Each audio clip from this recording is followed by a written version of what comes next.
Hello viewer, welcome back. আমি তন্ময় কুমার। আজকে আমরা কথা বলবো আমাদের নিউট্রিশন প্ল্যান ভিডিওর 3 নম্বর অংশ নিয়ে। তো আজকে 3 নম্বর অংশে আমরা আলোচনা করব ফ্যাট নিয়ে। তো ফ্যাট নিয়ে যদি আমি কথা বলতে যাই, তো আপনারা হয়তো ভাববেন যে ফ্যাট এটা শরীরের জন্য খুবই একটা খারাপ জিনিস। হ্যাঁ, এটা সবাই ভাবে যে ফ্যাট আসলে খারাপ জিনিস। এর একটা কারণ হলো যে আমরা যখন আমাদের চারপাশে ফ্যাট নিয়ে অনেক কথা বলি, যে কারো ফ্যাট জমে গেছে শরীরে, অথবা ফ্যাটের কারণে সে নড়াচড়া করতে পারে না, তার শরীরে অনেক ফ্যাট বেশি। তো এই ফ্যাট এই কথাটা শোনার কারণে আমরা এতটাকে এটা নেগেটিভভাবে নেই, যেটা শরীরের জন্য সব থেকে খারাপ। আপনারা ঠিক এটা অনেকেই ভাবেন যে ফ্যাট খেলে শরীরে ফ্যাট বাড়ে, আসলে এটা সম্পূর্ণরূপে ভুল ধারণা। আপনি যদি ফ্যাট খান তাহলে আপনার শরীরে কখনোই ফ্যাট বাড়বে না। ফ্যাট আপনার শরীরে হবে কি না হবে সেটা নির্ভর করবে আপনার টোটাল ক্যালোরি ইনটেকের উপর, যে আপনি যতটুকু ক্যালোরি খাচ্ছেন সেটা আপনার মেনটেনেন্স ক্যালোরি থেকে, যে আপনার শরীরের যতটুকু ক্যালোরি প্রয়োজন, এর থেকে যদি আপনি বেশি ক্যালোরি যদি কনজিউম করেন অথবা খান, তাহলে আপনার শরীরে সেই যে এক্সট্রা এনার্জিটা থাকে বা ক্যালোরিটা থাকে সেটা আপনার ফ্যাট রূপে আমাদের শরীরে থাকে।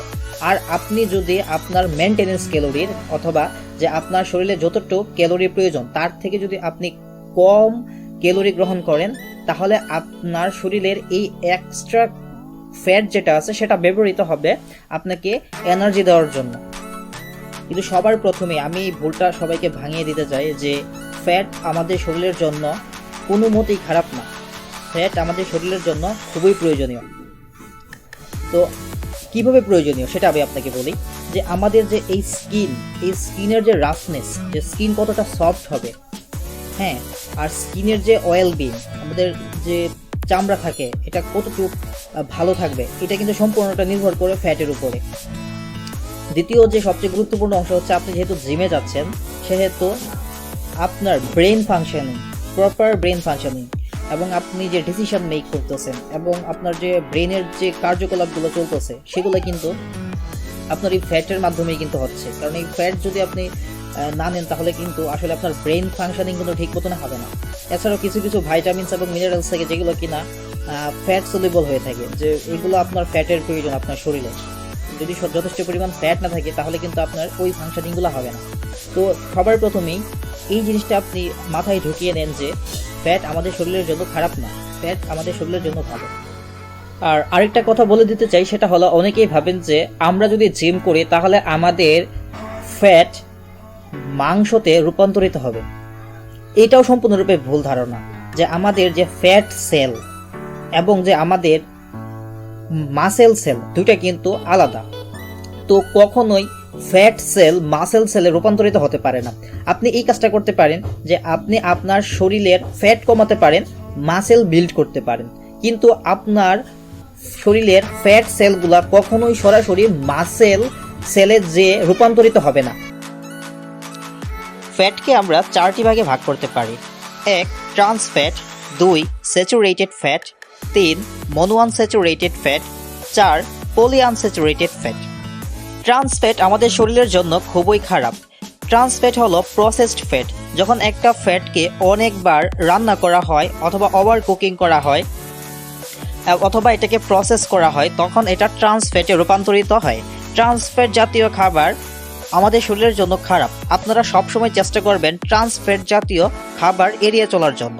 তো ট্রান্স ফ্যাট জাতীয় খাবারগুলো হলো কেক জাতীয় খাবার। তো যে খাবারগুলোকে দেখা যাইতেছে যে অনেকবার কুক করা হইতেছে, সেই খাবারগুলো অবশ্যই এড়িয়ে চলতে হবে। তো এটার একটা উৎকৃষ্ট উদাহরণ কেক। আপনারা কেক অবশ্যই কখনোই খাবেন না।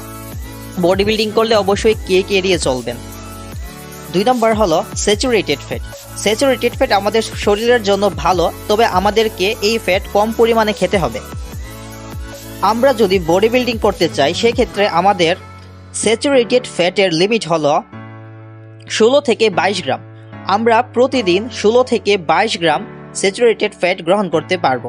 বিশেষ করে যদি আমার কথা বলি, তাহলে আমি জিম করার সময় কখনোই 18 গ্রামের বেশি স্যাচুরেটেড ফ্যাট গ্রহণ করি না।